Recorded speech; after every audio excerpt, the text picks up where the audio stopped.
And we are now recording, but just as a note, the only attendee who has logged in at this time is Daryl.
Good afternoon, everyone.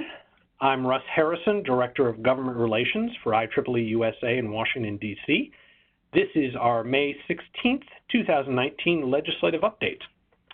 We'll get right into it. Oh, before I get into it, let me remind you, if you have any questions about anything that I mentioned today, anything I failed to mention today, anything that you've seen in the news that you want me to comment on, please enter it into the chat box on your screen, and then we'll rotate back to that at the end of the talk. And with that, start off with some political numbers to kind of set the stage. We currently have 24 Democratic candidates running for president. We have 2 Republicans, President Trump and former Governor Weld of Massachusetts, but we have 24 Democratic candidates. We talked a little bit last month about why that is and kind of the dynamic. Here, just pointing out that there are a lot of them. We have, depending on how you count, 20 different congressional investigations into various Trump administration activities. Not making any judgment on that, just pointing out that they're there. We have 8.5 months until the Iowa caucus, 6 weeks until the first Democratic presidential debate, which will take 2 days. This is kind of funny. With 24 candidates, you cannot possibly have all of them on stage at once and have anything resembling a debate. And so the current plan is to split the field into 2 groups randomly and have the first group debate the first night and the second group debate the second night. The theory, I guess, would be that some of them will have dropped out by the time they do the second debate. Not surprisingly, given these numbers, things are very acrimonious in Washington. I'm sure you've noticed through the news, there's a lot of yelling and screaming at each other. And, you know, that's true. Washington remains a fairly angry place. But it's important to note that there are some real things going on beneath the surface. And that once the cameras get turned off and the legislators stop campaigning for a few minutes, they're actually confronting some very big questions and some very big issues. And they are doing it in a reasonably serious way, for the most part. And so, you know, the noise and the fighting in the political sphere might be fun to watch and certainly gets all the attention. But there's some real stuff going on in Washington these days as well, and we're going to talk about a little bit of that. And I want to start with kind of 2 really big issues that I suspect will consume Washington and the United States for a while and will have direct impacts on IEEE and IEEE members. The first of which, there we go, is digital regulation. That is regulating both the companies that deliver digital content and the digital content itself. And there's a list of stuff here, things that are happening. I could have made this list 3 times as long. What's important here is that a consensus has emerged in Washington, more or less, that the digital content companies, Google, Microsoft, Facebook, Apple, need to be regulated. That the method the United States uses for delivering or giving people access to the internet and delivering internet content needs more government oversight. Not any consensus at all on what that will be exactly. That's what the debate is. But this is kind of been decided. Both parties, both extremes of both parties, the moderates, the administration, all accept that some regulation is necessary. There's far less consensus on the content itself, but the folks who are pushing for some regulation over digital content, that is the information that is conveyed over the internet, that some regulation seems to be winning the debate right now. Now, there's not any consensus on what that would be and how we would do it, and the nuts and bolts of the issue. But this debate over how the internet operates and how we are going to regulate it to keep it safe, to keep it fair, to keep it open, it's a big one.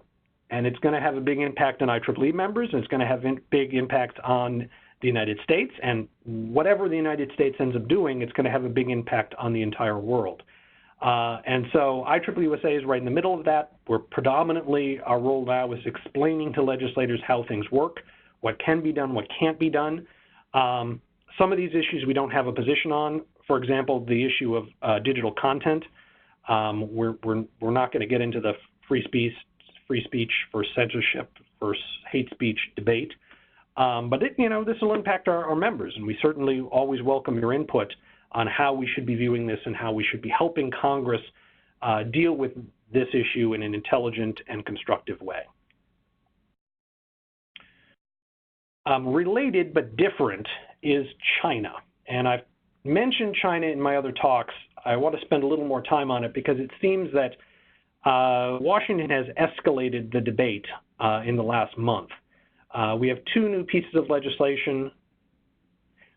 What was happening earlier in the year is that pieces of legislation were being introduced that everybody knew they were designed to target China. But they typically didn't say that. They said to protect national security or to protect the United States from hostile actors or protect from theft of intellectual property.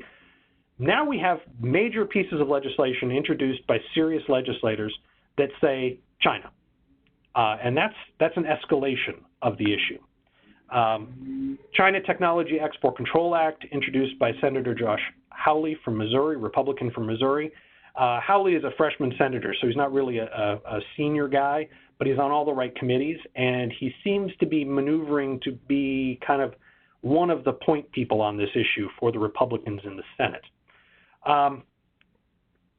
A year or so ago, actually I think it was earlier this year, China put out a report called Made in China 2025. It's online if you want to see it. It's about 38 pages long. And it's basically a very, very rough blueprint of what China as a country is going to do to maintain its competitiveness and to improve its global competitiveness economically. It has gotten a lot of attention in Washington, and what this bill, what Howley's bill will do, it will place all of the technologies mentioned that China says we're going to target these technologies. Everything that China says they're going to target, it will be put on an export control list, on the export control list, which will make it hard for companies to send anything pertaining to that technology to China, or anywhere else for that matter, without government permission. The technologies involved are the ones you'd expect: artificial intelligence, robotics, quantum computing. Just about all the technology fields are in there somewhere. The bill was just introduced, so I have not been able to get a copy of the text yet. I will probably be able to get it by tomorrow if anybody wants the details. So there's a lot of questions on what exactly this means.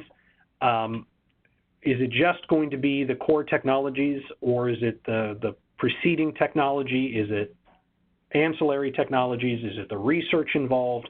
A lot of questions on what will actually be done here. But this is a big deal. Basically, if this bill would become law, and I don't think it will, it would make it very difficult to export most types of technology, which would be problematic. Equally concerning, perhaps, is the People's Liberation Army Visa Security Act, S-1451, introduced by Senator Tom Cotton and Representative Mike Gallagher. It's in both chambers of Congress. The Senate version has a number of powerful Republicans, powerful and serious Republican legislators supporting it. So this, again, it probably won't become law, but it does show where the Republican Party, at least in the Senate, is going. The PLA is the Chinese military, for those of you who don't pay attention to these things. So what the bill would do is it would, first of all, revoke visas for people who are funded by, employed by, or sponsored by the PLA. So researchers, Chinese researchers in the United States who are associated with the Chinese military would have to go home. Now, it only affects the J and the F visas. J are for researchers, Fs are for students. But that's pretty punitive. It also creates a list of institutions associated with the PLA and prohibits non-immigrant status for people associated with those institutions. And puts some new restrictions and some new little hoops that all Chinese nationals that want to enter the United States would have to clear, particularly the researchers and the students.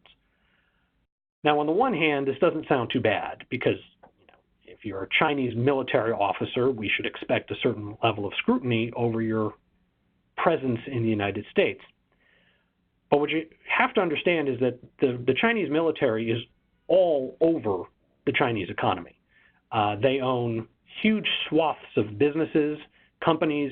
They have affiliations with most of the universities, if not all of them.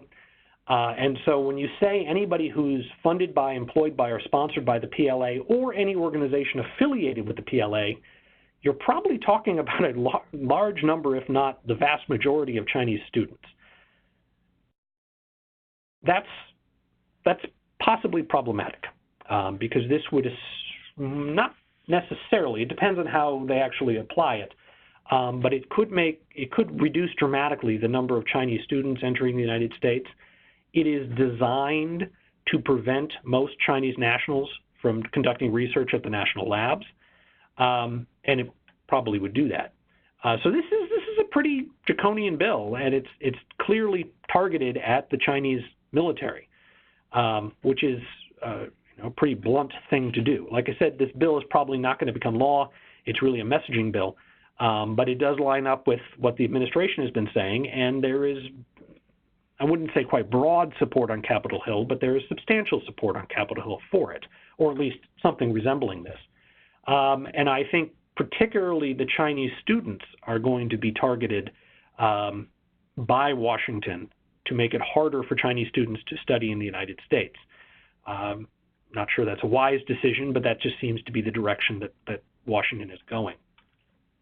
On top of that, we have the ongoing efforts by the administration to pass new regulations to both expand export control and apply it to new technologies. We expect the emerging technology rule that we've talked about before to be released soon. That is the administration's word. It will be released soon.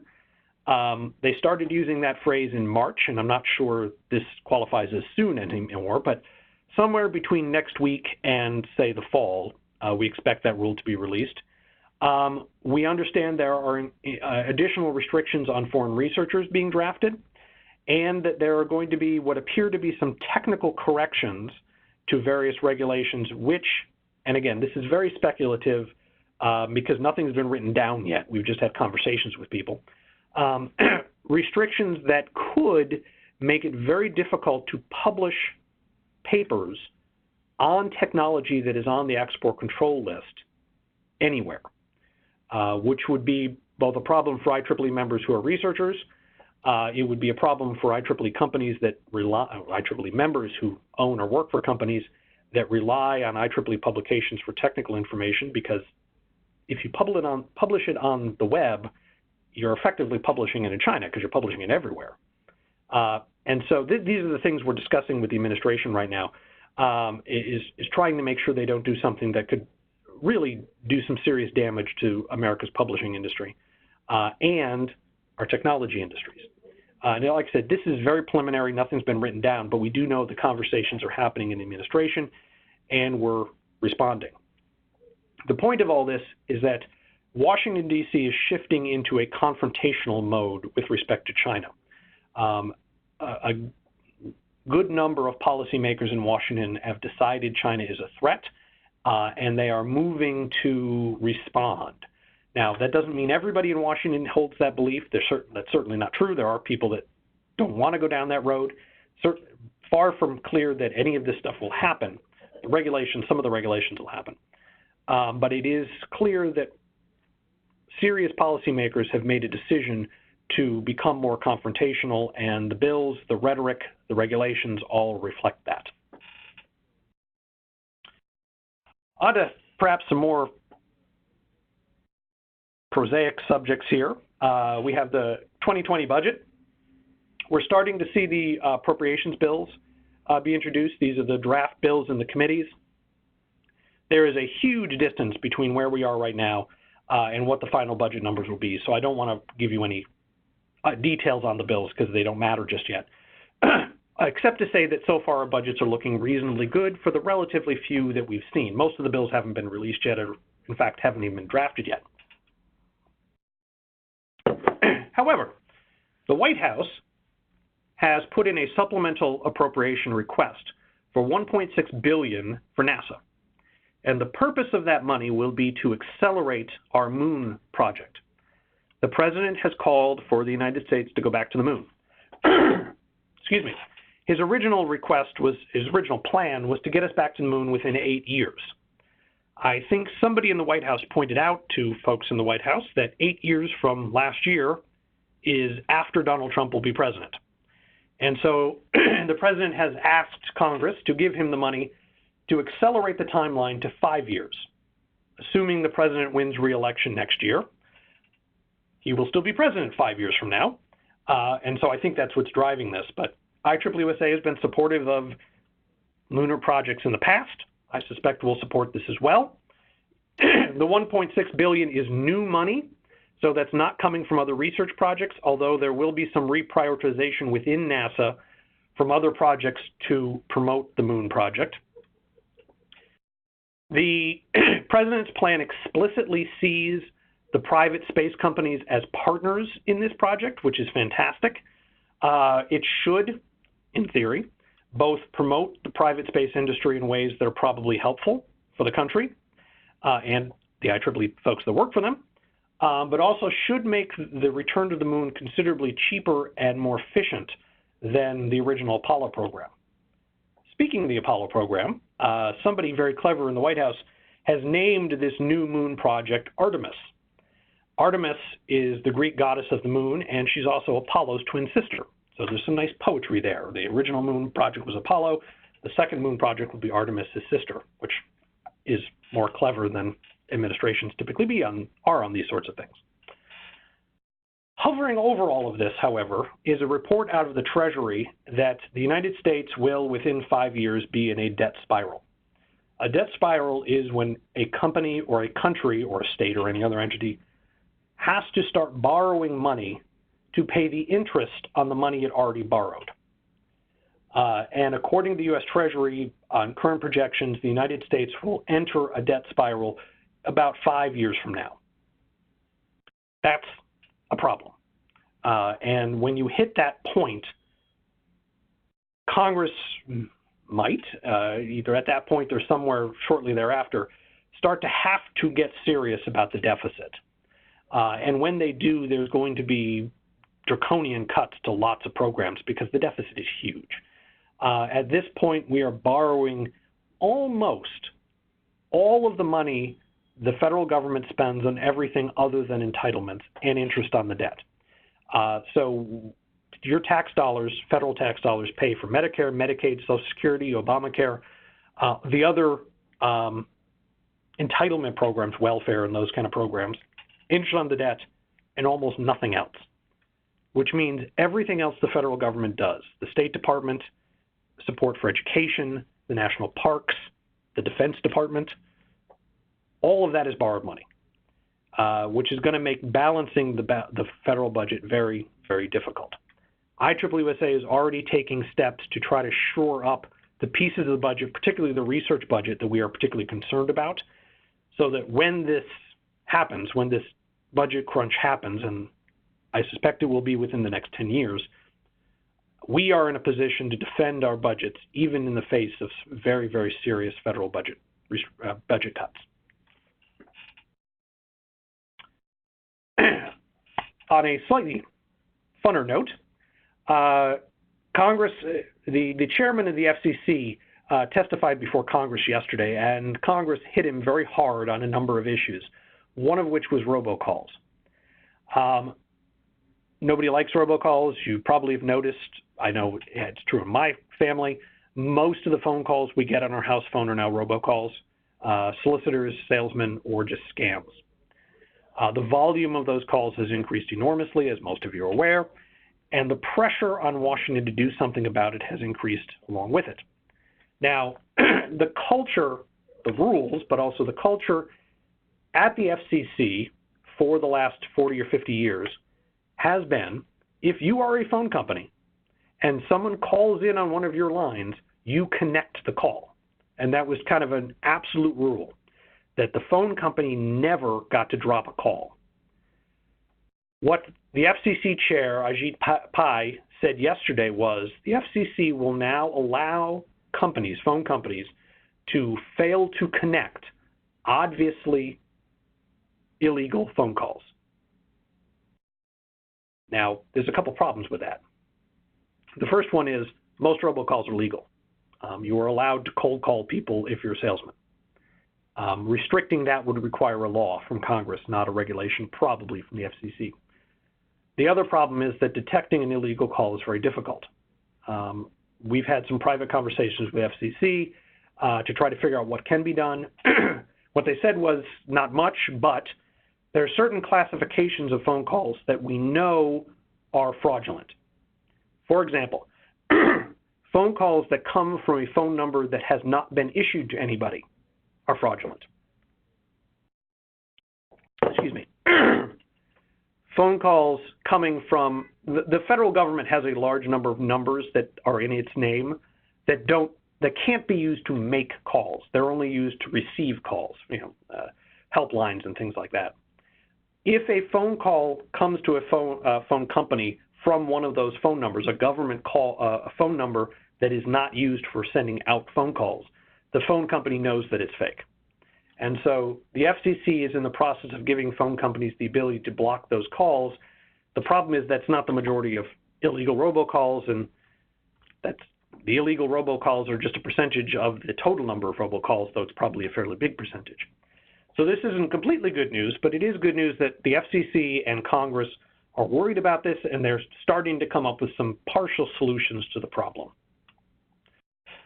A little bit on energy policy.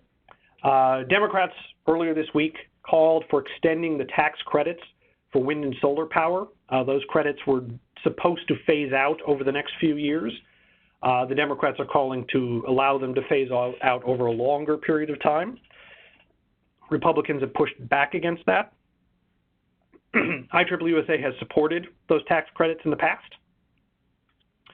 Also, the interesting bill, the Energy Technology Maturation Act, which is an ugly word, but okay, of 2019, S-1286, introduced by Senator Heinrich, Democrat from New Mexico, and Gardner, Republican from Colorado, would allow the DOE to spend funds to facilitate the commercialization of energy technology. That is, to help move energy research out of its labs and into the private sector. This isn't a big program. I mean, it's grants of up to $350,000 to help private companies commercialize federal research, but it should be a helpful one. And IEEE-USA has been very supportive of programs like this in the past to try to encourage the transfer of technology from kind of the theoretical world to the practical one. We haven't endorsed this bill yet simply because we don't know if it has any legs, but we're certainly taking a hard look at it. Interesting little news in artificial intelligence, the AI in Government Act, introduced by Congressman McNerney, who is a relatively senior Democrat from California. He's also a mathematician and engineer, so he's one of our allies. It would create a AI Center of Excellence within the federal government, which is a kind of new agey name. Can't have a good agency these days without calling it an agency of excellence. Can't just be the AI Center anymore. Anyway, would set up this center within the federal government to give advice to other agencies on how to use AI to deliver government services and to conduct government business. It would also encourage the various federal agencies to coordinate their AI plans and to share information. That doesn't sound like a big deal, but within the structure of the federal government, it kind of is, if it works. There's no reason why the various agencies should have completely different AI technologies to deliver basic services. You have one system for multiple agencies, it saves money and should work better. So this is good. IEEE-USA helped draft the bill. And we don't love all of it. We're still trying to make some tweaks to it, but it's generally a good bill, and it should be very useful to the country. A couple updates on immigration. President Trump has released, and I'm using that in quotes, his immigration plan, and what I mean by that is he's told people what it is, but nobody's actually seen it. He actually briefed a number of senior senators on his plan last week, and the briefing was a PowerPoint presentation, which is fine, nothing against PowerPoint, but nobody's seen the actual text of the rules. And like most things, immigration law is very finicky, and so the details matter enormously, and nobody's seen it, and it's possible they don't actually exist yet. But we have an outline of what the president is proposing. None of it is terribly surprising. It's all consistent with what the administration had pushed last year in the last Congress. The president is trying to shift our immigration system to a merit-based point system. We've talked about this before. The idea is the government sets up a list of criteria, and if you fit each criteria, you get a certain number of points, and if you get enough points, you either get in or you get in line for a limited number of visas. So, for example, if you speak English, that could be 5 points. If you have a PhD, that could be 5 points.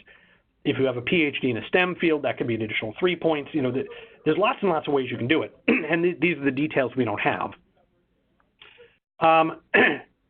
The emphasis here, the goal here, is to shift the United States from an immigration system built around family connections to an immigration system built around education and skills and jobs. So while we don't know the exact structure of the point-based system, it will be people that have a high-paid job offer in the United States, that would be IEEE members, will have preference over people who just have family connections here, which doesn't mean it's going to shut down the family-based system. It just means they're trying to de-emphasize it. Again, I don't have any details on any of that. That's basically all anybody knows at the moment.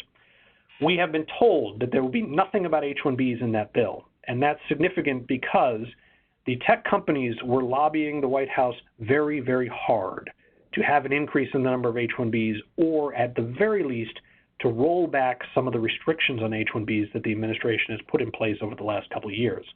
And we're told that did not happen, which is nice. Little note on the country cap bill. This is the bill to eliminate the country caps from the EB green card program. Not much has formally happened on the bill since we last met. There is a hold, missed a quotation mark there, sorry about that. There's a hold on the Senator Lee's bill in the Senate. That hold was placed there by Senator Grassley, who has problems with the bill. A hold in the Senate means a senator has told the leadership, don't move this bill. And until that senator removes the hold, typically legislation doesn't move. There are ways to get rid of holds, to override holds, but that is rarely done. And given that Senator Grassley is a senior Republican in a chamber controlled by the Republicans, it is unlikely that he's just going to release it because somebody told him to. Nobody tells Senator Grassley what to do. And it's also unlikely that the Senate would actually overrule Senator Grassley just because the other Republicans don't want to do that to him. So at the moment, the country cap bill is kind of stalled, but that could change.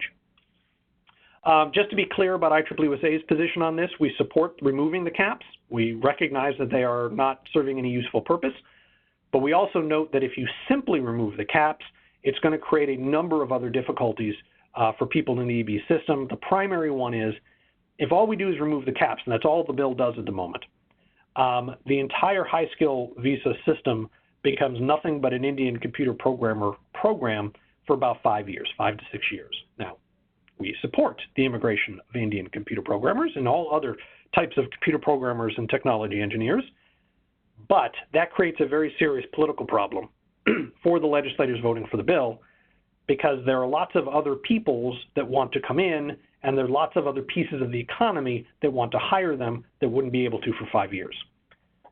The more practical problem that we have is that right now it is possible to go from a student visa to a green card within a year of graduating, if you have an advanced degree, if you're not coming from Asia. Now that, obviously the fact that you can't do that from Asia is a problem that we need to fix. But if you're coming from England, if you're coming from Brazil, if you're coming from just about anywhere else that's not Asia, you can make that. It's hard and it doesn't always work, but you can. If we remove the country caps, nobody's getting in within 5 to 7 years. And that time will increase because the backlog will continue to grow. It just, the people that make up the backlog will change, but the backlog itself will get bigger. Well, where are people going to go for 5 years while they wait for the green card? They're going to have to go to the H-1B program. The H-1B program can't accommodate them. The first thing the tech companies are going to say once the country caps are removed is, because you removed the country caps, you have to give us more H-1Bs. And that is what IEEE-USA is concerned about. So we support removing the caps. We're just not thrilled with how Congress is thinking about doing it. I should also add, we have told Congress, legislators in their offices, and publicly, that we do not oppose these bills. We just want to make sure legislators understand what they're about to do. Lastly, I think, the Small Business Administration has launched an SBIR road tour where they are doing events in lots and lots of cities across the country to talk about the SBIR and STTR funding programs for small businesses. We got the notification of this just a day or so ago, so this is a little bit late, but there will be an event on Monday in Oklahoma City, Tuesday in Kansas City, Monday, Tuesday, Wednesday in Des Moines, Thursday in Sioux Falls, Friday in Fargo. This is all next week. Again, I apologize for our members in those cities for not giving you notice, but we didn't know until just a minute ago. You can get more details on the location and how to register at www.sbirroadtour, simple enough, .com, oddly enough. IEEE-USA has worked very closely for the past almost 20 years with the Small Business Administration to help them do a better job of working with tech companies. And so we encourage all IEEE members who are interested in perhaps starting a business to check these out. There will be another set of meetings in other parts of the country starting in August, September, October, and November. And we'll get those dates out to folks in a more organized and meaningful fashion since we have a little more time to do it. But I wanted to make everybody aware of this. And if any of you are interested, go right to the website. There's contact information there for the staff who are running this, as well as the details on the events themselves. Oh, one other good thing.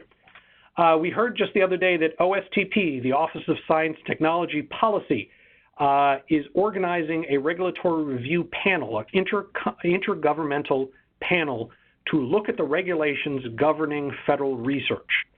The goal there is to find ways to lower the regulatory burden and the paperwork burden on researchers, which is fantastic.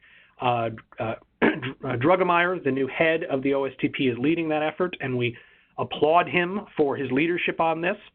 IEEE-USA led efforts in 2017 to get language in law saying that the federal government should do this, and OSTP in particular should do this. But just because it's in law doesn't mean it's going to happen. And just because somebody says we're going to found it doesn't mean anything will come of it. But Drugemeyer seems to be focusing on actually making something happen here, and he seems personally interested in making this be effective, which is a necessary first step to actually getting things done. So we're very excited about that and very thrilled that he is following through in his promises, because he said he was going to do that earlier, and he is. And with that, our next update will be June 13th, 1 p.m. Eastern, as usual. And Diana, do we have any questions? Hi, Russ. Yes, I have received one question. Is there any chance of Congress acting to promote nuclear energy this year? And we've touched on this on the previous sessions. Nothing has happened since last month. But the dam seems to be breaking up a little bit here. That's not the right metaphor, but for the last several years, nobody on Capitol Hill wanted to talk about nuclear. Wasn't interested at all. That is no longer the case. There are a number of legislators, senior legislators, particularly in the Senate, who are starting to talk, have meaningful, quiet, but meaningful conversations about how we can promote the nuclear industry. I expect we expect there will be bigger energy bills introduced over the next couple months. There's a possibility we could see language in the appropriations bills promoting nuclear energy. The administration seems willing to do that. The opposition is not nearly as strident as it was before. To be specific, the environmental world, the environmental community has kind of become split on nuclear energy. So I don't think anything's going to happen in the next month or two, but we're starting to see theoretical ways forward on legislation promoting nuclear energy. And in the midterm, maybe end of this year, next year, maybe 2021 perhaps, we could actually finally see some legislation promoting nuclear energy. I'll remind you, last week we talked about Pennsylvania's efforts as a state to promote the nuclear energy industry there. And so there are some other state actors who are trying to help out as well. Dana, was there anything else? No, Russ, I have not received any additional questions at this time. Very good. I am Russell Harrison, the Director of Government Relations for IEEE-USA. I thank you all for joining us. If you have any further questions or if anything comes up between now and June, my email address is r.t.harrison@ieee.org. My direct phone number is 202-530-8326. Hope you all have a lovely May, and I will look forward to talking with you again next month. Thank you.